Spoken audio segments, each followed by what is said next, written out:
Hello students, ఈ వీడియోలో మనం క్లాస్ 6th చాప్టర్ 6 గురించి నేర్చుకుందాం. ఇందులో మనం బుద్ధిజం, జైనిజం, విహార సంఘాస్ ఇట్లాంటి టాపిక్స్ పైన మనం చదువుకోబోతున్నాం. ఓకే, స్టార్ట్ చేద్దాం. గౌతమ్ బుద్ధ అసలు పేరు వచ్చేసి సిద్ధార్థ అనమాట. ఆయన 2500 years ago పుట్టినారు. ఆయన గానా అనే కమ్యూనిటీకి చెందినవాడు అనమాట, క్షత్రియ. అంతకుముందు లెసన్ 5లో మనం వర్జీ కింగ్డమ్ గురించి నేర్చుకున్నాం కదా, అందులో ఒక కమ్యూనిటీ అనమాట. ఆ కమ్యూనిటీ పేరు సఖ్యగాన. అందులో నుంచి వచ్చిండు మన గౌతమ్ బుద్ధ. ఓకే, ఈయన క్షత్రియ ఆయన అనమాట. ఈయన వాళ్ళ నాలెడ్జ్ కోసం వెతుకుతూ ఇల్లు వదిలేసి ఎన్లైట్మెంట్ కోసం వెతుకుతూ ఉంటాడనమాట. కొన్ని సంవత్సరాల తర్వాత బోధ్గయ పీపల్ ట్రీ దగ్గర ఆయనకి ఎన్లైట్మెంట్ అనేది వస్తుంది. అప్పటి నుంచి సిద్ధార్థని గౌతమ్ బుద్ధ అని అంటారు. బుద్ధ అంటే వైస్ వన్ అని అర్థం. ఓకే, ఎన్లైట్మెంట్ తర్వాత సారనాథ్ దగ్గరికి వెళ్తాడు. వారణాసిలో ఉన్న సారనాథ్ దగ్గరికి పోతాడు. ఆయన ఫస్ట్ టీచింగ్ అనేది ఇక్కడనే ఇస్తాడనమాట. ఇక్కడ ఆయన ఫస్ట్ టీచింగ్కి గుర్తుగా సారనాథ్ స్థూపాన్ని నిర్మిస్తారు. ఇది ఉత్తరప్రదేశ్లో ఉంది. తర్వాత కుషినారా దగ్గర ఈయన చనిపోతాడనమాట. బుద్ధ ప్రకారం ఏంది అంటే లైఫ్ మొత్తం క్రేవింగ్స్, డిజైర్స్, ఈ లైఫ్ మొత్తం దీని మీదనే ఉంటుంది. కానీ దీన్నే మనం తన్హా లేదా థర్స్ట్ అని అంటాం. దీనివల్లనే ఈ సఫరింగ్స్ కానీ, అన్హ్యాపీనెస్ కానీ ఇదంతా ఉంటుంది. ఇది బుద్ధ ప్రకారం మన లైఫ్ అనేది క్రేవింగ్స్, డిజైర్స్ ఉంటే ఆటోమేటిక్గా మనం సఫర్ అవుతాం, ఇంకా అన్హ్యాపీనెస్ కూడా మన లైఫ్లో ఉంటుంది అని బుద్ధ అంటాడు. తర్వాత బుద్ధ కర్మాని బిలీవ్ చేసేవాడు అనమాట. నువ్వు నీ లైఫ్ నీ కర్మ మీదనే ఆధారపడి ఉంటుంది అని బుద్ధ అంటాడు. నెక్స్ట్ బుద్ధ అందరి లివింగ్ బీయింగ్స్తోని, అది జంతువు అయినా సరే మనిషి అయినా సరే అందరితోని మనం కైండ్గా ఉండాలి, అందరికీ మనం రెస్పెక్ట్ ఇవ్వాలి అని చెప్తాడు. ఇట్లాంటి మెసేజెస్ అన్నీ ప్రాకృత లాంగ్వేజ్లోనే స్ప్రెడ్ చేసుకుంటూ పోతాడనమాట. ఓకే, బేసిక్గా బుద్ధ కాన్సెప్ట్ ఏంటి అంటే ఆర్డినరీ పీపుల్కి సాల్వేషన్ రావాలి, వాళ్ళు అందరితోని మంచిగా ఉండాలి, వాళ్ళ లైఫ్ స్టైల్ అనేది చేంజ్ కావాలి అనేసి ఉంటుంది. వేదాస్ వచ్చేసి జనరల్గా సాంస్క్రిట్ లాంగ్వేజ్ అనమాట. వేదాస్కి బుద్ధకి చాలా డిఫరెన్స్ ఉంది. ఈ జనరల్గా బ్రాహ్మణ్స్ సాంస్క్రిట్ ఇట్లా క్యాస్ట్ డివిజన్ ఇవన్నీ ప్రమోట్ చేసుకుంటూ పోయినారు. కానీ బుద్ధ వచ్చేసి అందరు ఈక్వల్, అందరితో మంచిగా ఉండాలి, ఈ ఇన్ఈక్వాలిటీస్ ఉండొద్దు, నీ కర్మ మీదనే నీ ఫ్యూచర్ ఆధారపడి ఉంటుంది అనేసి చెప్పిండు అనమాట. ఈయన బేసిక్గా ఇన్ఈక్వాలిటీకి అగెయిన్స్ట్ లాగా మనం చూడొచ్చు. ఓకే, తర్వాత ఉపనిషత్స్ వచ్చినాయి. ఉపనిషత్స్ ఏంటి అంటే ఉపనిషత్స్ అంటే అందరూ ఒక దగ్గరికి వచ్చి కూర్చోవడాన్ని ఉపనిషత్ అని అంటారు. ఓకే, ఇక్కడ ఉపనిషత్స్ రాయడానికి గల మెయిన్ రీజన్ ఏంటి అంటే చాలామంది థింకర్స్ బ్రాహ్మణ్స్ రాజాస్లో కూడా చాలామంది థింకర్స్ ఒక దగ్గర వచ్చి థింక్ చేయడం స్టార్ట్ చేశారు. అసలు ఏంటిది లైఫ్ తర్వాత డెత్ తర్వాత లైఫ్ ఉంటుందా, మళ్ళీ దాని గురించి తెలుసుకోవాలని చాలామంది థింకర్స్ వచ్చినారు. అండ్ తర్వాత ఈ సాక్రిఫైసెస్ అనేది ఎందుకు పర్ఫామ్ చేస్తారు, ఇవన్నిటికీ ఆన్సర్స్ లాగానే ఈ ఉపనిషత్స్ని తీసుకొని వచ్చారనమాట. ఇందులో బేసిక్గా ఈ ఉపనిషత్స్ రాయడానికి చాలామంది బ్రాహ్మణ్స్ వచ్చినారు, రాజాస్ వచ్చినారు. వీళ్ళందరూ ఎక్కువ పార్టిసిపేట్ చేసినారు. ఉమెన్స్ కూడా పార్టిసిపేట్ చేసినారు. గర్గి, అపాల, ఘోష, మైత్రేయి వీళ్ళందరూ ఉమెన్ రిషీస్ అనమాట. తర్వాత దీంట్లో ఇవన్నిట్లో ఫేమస్ రిషి వచ్చేసి సత్యకామ జబాల. ఈయన శూద్ర క్యాస్ట్కి సంబంధించిన ఆయన, కానీ ఈయన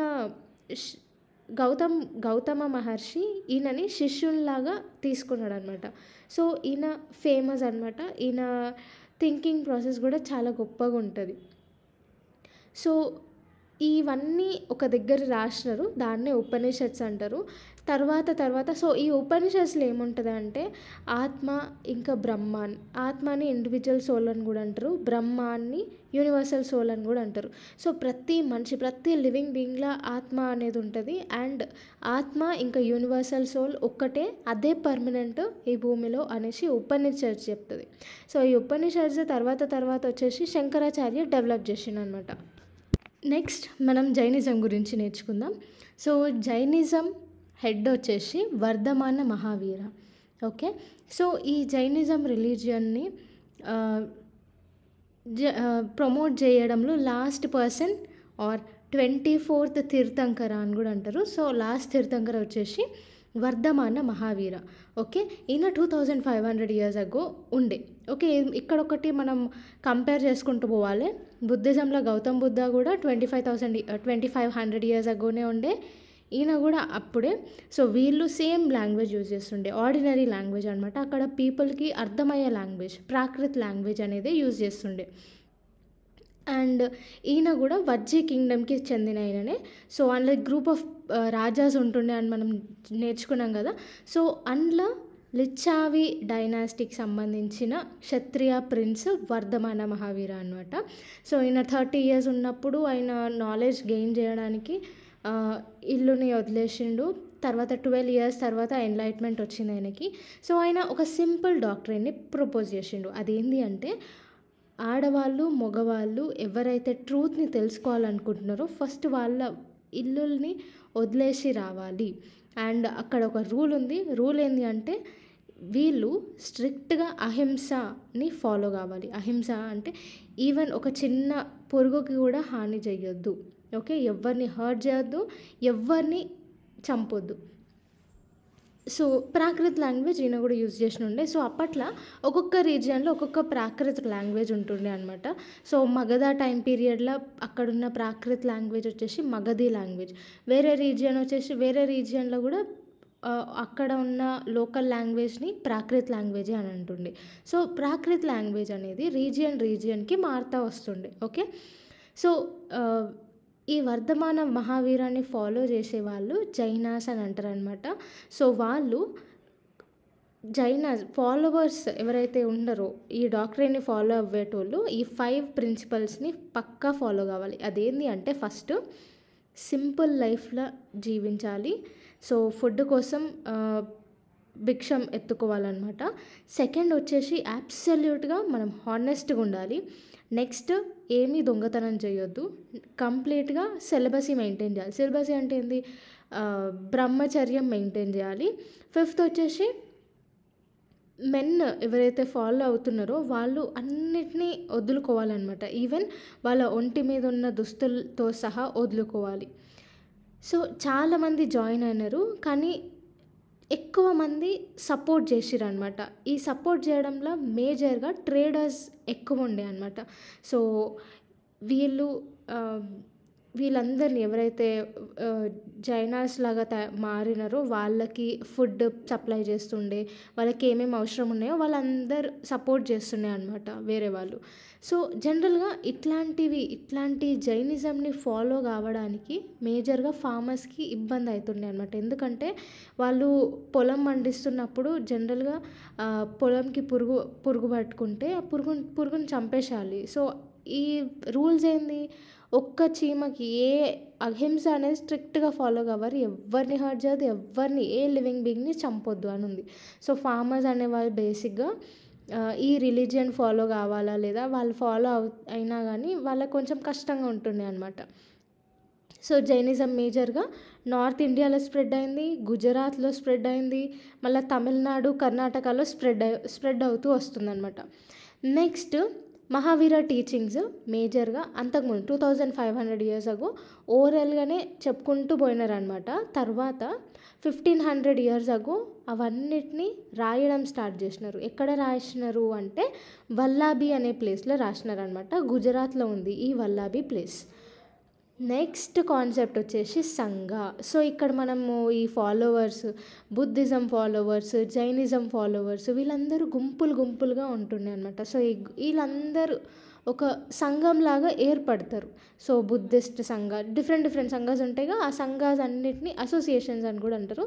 ఓకే. గుంపులుగా ఉంటుండే ఈ సంఘాస్ బేసిక్గా బ్రాహ్మిన్స్ ఉంటుండే, ఇలా క్షత్రియాస్ ఉంటుండే, మర్చెంట్స్ ఉంటుండే, లేబరర్స్, మళ్ళా మంగళోళ్ళు, కోటేజన్స్ ఉంటుండే, స్లేవ్స్ కూడా ఉంటుండే. ఓకే. సో వీళ్ళందరూ వీళ్ళు ఒక దగ్గర ఉంటుండే. ఒకవేళ ఉమెన్స్ సంఘాల్లో జాయిన్ కావాలంటే, అదే బుద్ధిజం కానీ జైనిజంలో జాయిన్ కావాలి అంటే వాళ్ళ పర్మిషన్ అడగాలి. ఉమెన్ అయితే వాళ్ళ హస్బెండ్ పర్మిషన్ అడగాలి, పిల్లలైతే వాళ్ళ పేరెంట్స్ పర్మిషన్ అడగాలి, స్లేవ్స్ అయితే వాళ్ళ యజమానుల పర్మిషన్ అడగాలి. సో ఇట్లా పర్మిషన్ తీసుకొని వాళ్ళు జాయిన్ కావచ్చు అనమాట ఇందులోకి. సో బుద్ధిస్ట్ సంఘ రూల్స్ని ఒక బుక్లో కంపైల్ చేసి పెట్టినారు. దాన్ని వినయ పిటక అని అంటాం. ఓకే, సో బుద్ధిస్ట్లో వీళ్ళు సింపుల్ లైఫ్ లీడ్ చేసి వీళ్ళు కూడా భిక్షాటన చేస్తుండే. సో భిక్షాటన చేస్తారు కాబట్టి వీళ్ళని భిక్కూస్ అని కూడా అంటారు. ఓకే, నెక్స్ట్ వచ్చేసి విహారస్ వచ్చేసి జనరల్గా వాళ్ళ మెసేజ్ని, జైనులు కానీ బుద్ధులు కానీ వాళ్ళ మెసేజెస్ని స్ప్రెడ్ చేయడానికి ఒక్కొక్క ప్లేస్కి పోతూ ఉంటుండే. సో అట్లా ప్లేస్కి వెళ్తున్న కొద్దీ ప్రతి సీజన్ ఒకటేలాగా ఉండదు కదా, రెయినీ సీజన్ వస్తుంది. సో అట్లాంటి సీజన్ అప్పుడు వాళ్ళు షెల్టర్ తీసుకోవడానికి గుహలలోనో లేకపోతే టెంపరరీ షెడ్స్లో ఉండేటోళ్ళు అనమాట. సో అట్లా విహారాస్లో వెళ్తూ ఉంటుండే. కాకపోతే కొన్ని సంవత్సరాల తర్వాత వాళ్ళకి ఏమనిపించింది అంటే పర్మనెంట్ షెల్టర్స్ అనేవి ఉండాలి ఇట్లాంటి ప్లేసెస్లో అనేసి వీళ్ళు ఏం చేసిర్రు, మానాస్టరీస్ని కట్టిర్రు. మానాస్టరీస్ అంటే ఈ విహారాసే అనమాట. సో ఈ విహారాస్ అంటే పెద్ద పెద్ద గుహల్లాగా షెడ్లలాగా కట్టినారనమాట. సో ఈ విహారాస్కి కింగ్స్ కానీ పెద్ద పెద్ద గొప్ప మర్చెంట్స్, ల్యాండ్ ఓనర్స్ వీళ్ళందరూ ల్యాండ్ని డొనేట్ చేస్తుండే. సో ఈ విహారాస్ జనరల్గా ఫస్ట్లో వుడ్తో కట్టినారు, చెక్కతో చేసినారు. తర్వాత స్టోన్స్తోని ఇట్లాంటి వాటితోని చేసినారు. కొన్ని కేవ్స్ కూడా ఉంటాయి మనకి వెస్టర్న్ ఇండియాలో, విహారాస్ కేవ్స్ కనిపిస్తాయి అన్నమాట. సో ఇది పర్మనెంట్ ప్లేసెస్ అనేవి వీళ్ళు తీసుకొచ్చారు అనమాట, ఈ విహారాస్ కాన్సెప్ట్ ఇది. సో రైనీ సీజన్లో వాళ్ళు ఒక ప్లేస్ దగ్గర షెల్టర్ తీసుకోవడానికి విహారాస్లో ఉంటుండే. నెక్స్ట్ బుద్ధిజం ఇప్పుడు ఓల్డర్ ఫామ్ బుద్ధిజం అయింది, కొత్త ఫామ్ ఆఫ్ బుద్ధిజం అయింది.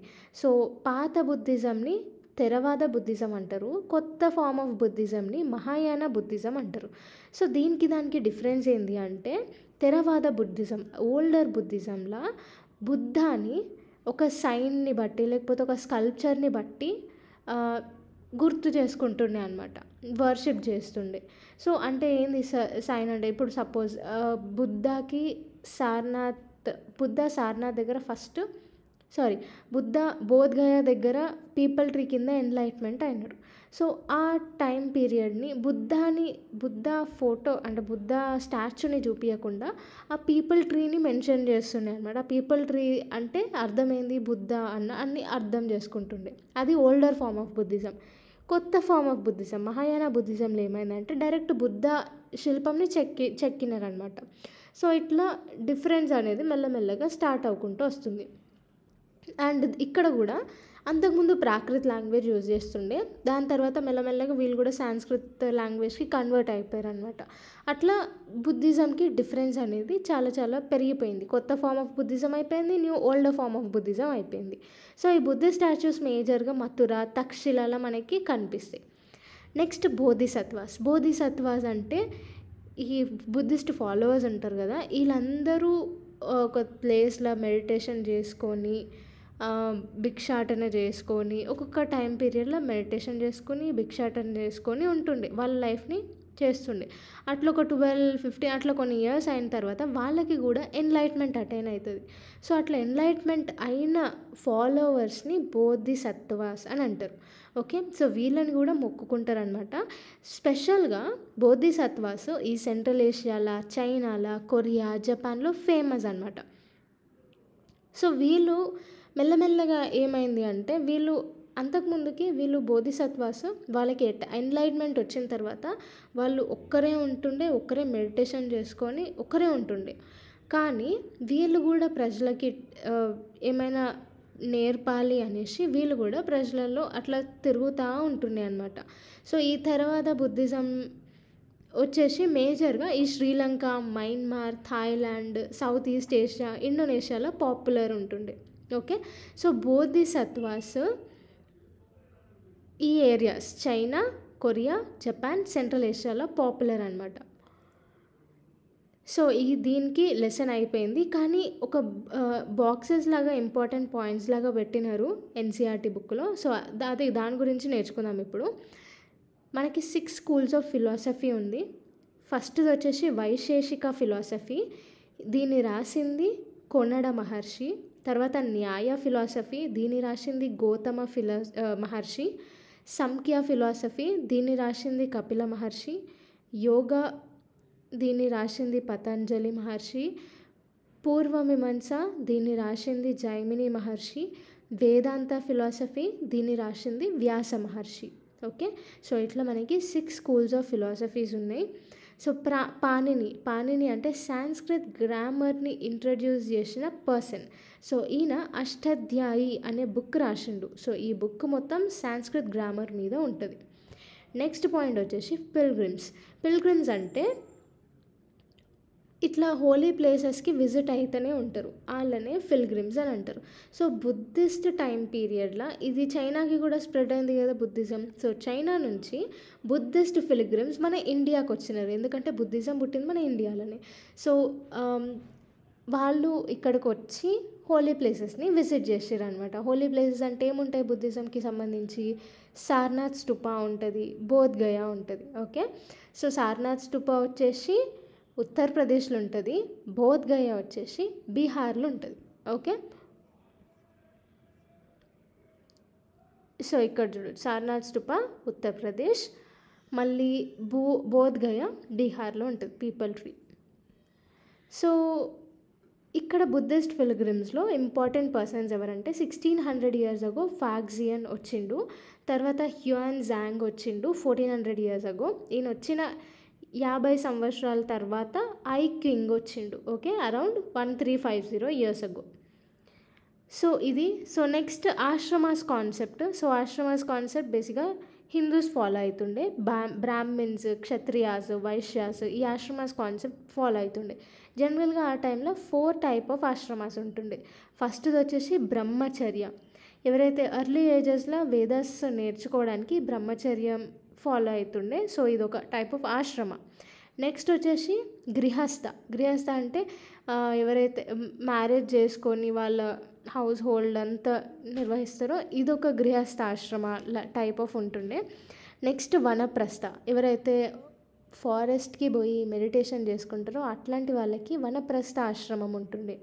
తర్వాత ఎవరికైతే మొత్తం అన్నీ వదులుకొని సన్యాసిలా కలిసిపోవాలనుకుంటారో అట్లాంటి వాళ్ళకి సన్యాస ఆశ్రమం అని కూడా ఉంటుంది. సో ఇట్లా మనకి 4 type ఆఫ్ ఆశ్రమాస్ ఉంటాయి.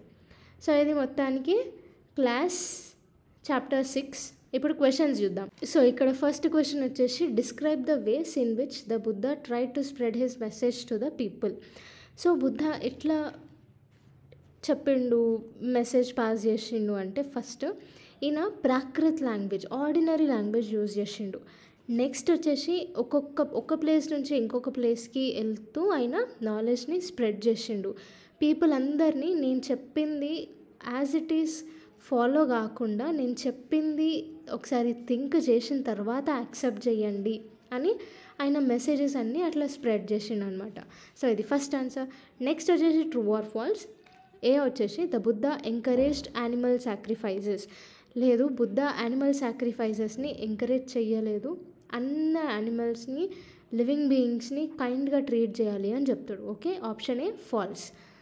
బి వచ్చేసి Sarnath is important because it was the place where the Buddha thought for the first time. అవును, సారనాథ్ స్థూపాలో ఫస్ట్ టైం బుద్ధ టీచింగ్స్ చెప్పిండు. ట్రూ. సి వచ్చేసి the Buddha thought that karma has no effect on our lifes. So ఇది తప్పు. బుద్ధ ఏమంటాడంటే నువ్వు చేసిన కర్మ ఫలితం పక్క నువ్వు అనుభవిస్తావు అని చెప్తాడు. అది సో ఆప్షన్ సి అనేది ఫాల్స్. నెక్స్ట్ వచ్చేసి option D, the Buddha attained enlightenment at Bodh Gaya. So enlightenment Bodh Gaya peepal tree కింద బీహార్లో అటైన్ అయిండు. ఓకే, ఆప్షన్ డి కరెక్టే. ఆప్షన్ ఈ వచ్చేసి Upanishadic thinkers believed that atma and Brahman were ultimately one. అవును, ఉపనిషద్ థింకర్స్ ఆత్మ ఇంకా బ్రహ్మాన్ ఒకటే అని చెప్తారు. So true. నెక్స్ట్ క్వశ్చన్ వచ్చేసి what were the questions that Upanishadic thinkers wanted to answer. So Upanishadic thinkers దేనికి ఆన్సర్ చేయాలనుకున్నారంటే అసలు లైఫ్ ఆఫ్టర్ డెత్ ఉంటుందా లేదా దాని గురించి తెలుసుకోవాలి, దాని గురించి ఆన్సర్ చేయాలనుకున్నారు. నెక్స్ట్ వచ్చేసి అసలు ఈ సాక్రిఫైసెస్ అనేవి ఎందుకు పర్ఫామ్ చేస్తున్నారు అన్ని రిచువల్స్లా అని దీనికి ఆన్సర్ తెలుసుకోవాలనుకున్నారు. నెక్స్ట్ ఫోర్త్ క్వశ్చన్ వచ్చేసి what were the main teachings of Mahavir. So Mahavir ఏం టీచ్ చేసిండు అంటే ఫస్ట్ థింగ్ 5 టీచింగ్స్ ఉన్నాయి మహావీరవి. అవి ఏంటివి అంటే ఫస్ట్ సింపుల్ లైఫ్ని లీడ్ చేయాలి, ఫుడ్ కోసం భిక్షాటన చేయాలంటాడు. నెక్స్ట్ మనం ఆనెస్ట్గా ఉండాలని చెప్తాడు, దొంగతనం చేయొద్దని చెప్తాడు, బ్రహ్మచర్యం మెయింటైన్ చేయాలని చెప్తాడు. అండ్ మెన్ ఎవరైతే జైనిజం ఫాలో అవ్వాలనుకుంటున్నారో వాళ్ళు అన్నీ వదిలేసుకోవాలి, ఇంక్లూడింగ్ వాళ్ళ బట్టలతో సహా వదిలేసుకోవాలి అని చెప్తాడు. సో ఇవి మెయిన్ టీచింగ్స్ బుద్ధాది. నెక్స్ట్ 6th చూద్దాము. Do you think it would be easy for slaves to join the sangha, give reasons for your answer. So sangha అంటే ఏంటి, గ్రూప్ ఆఫ్ మెంబర్స్. అది బుద్ధిజం అయినా కానీ జైనిజం అయినా కానీ ఓకే, గ్రూప్ ఆఫ్ మెంబర్స్. అందులో slaves అనే వాళ్ళకి ఈజీగా ఉంటుందా సంఘాస్లో జాయిన్ కావడానికి అని అడుగుతున్నారు. సో సంఘాస్లో జాయిన్ కావడానికి స్లేవ్స్ వాళ్ళ ఓనర్ పర్మిషన్ తీసుకోవాల్సి వస్తుంది. ఓకే, సో అది మేబీ అంత ఈజీ కాదేమో, ఎందుకంటే ఏ ఓనర్ వాళ్ళ స్లేవ్స్ని వదులుకోవాలనుకోడు. సో అది అంత ఈజీ కాకుండొచ్చు. Okay, next discuss the reasons why the Chinese pilgrims came to India. మనం ఇందాక చైనీస్ పిల్గ్రిమ్స్ మన ఇండియాకి వచ్చిర్రు అని అనగా అసలు ఫస్ట్ పిల్గ్రిమ్స్ అంటే ఏంది? పిల్గ్రిమ్స్ అంటే హోలీ ప్లేసెస్కి విజిట్ చేయడాన్ని పిల్గ్రిమ్స్, ఎవరైతే విజిట్ చేస్తారో వాళ్ళని పిల్గ్రిమ్స్ అంటారు. సో చైనీస్ పిల్గ్రిమ్స్, అక్కడ కూడా మనకు బుద్ధిజం స్ప్రెడ్ అయింది కాబట్టి చైనీస్ వాళ్ళు ఇండియాకి వస్తారు. ఇండియాలో బుద్ధిజం పుట్టింది, అందుకే ఇండియాకి వచ్చి ఇండియాలో హోలీ ప్లేసెస్ని వర్షిప్ చేసుకుంటారు. సో దాంట్లో ఫ్యాగ్జియన్ ఫస్ట్ వచ్చిండు, సెకండ్ వచ్చేసి హ్యూయాన్ సాంగ్ వచ్చిండు, థర్డ్ వచ్చేసి ఐ కింగ్ వచ్చిండు. వీళ్ళు ఇంపార్టెంట్ చైనీస్ పిల్గ్రిమ్స్ అనమాట. సో వీళ్ళు ఇండియాకి ఎందుకు వచ్చినారు అంటే ఇండియాలో బుద్ధిజం హోలీ ప్లేసెస్ ఉన్నాయి.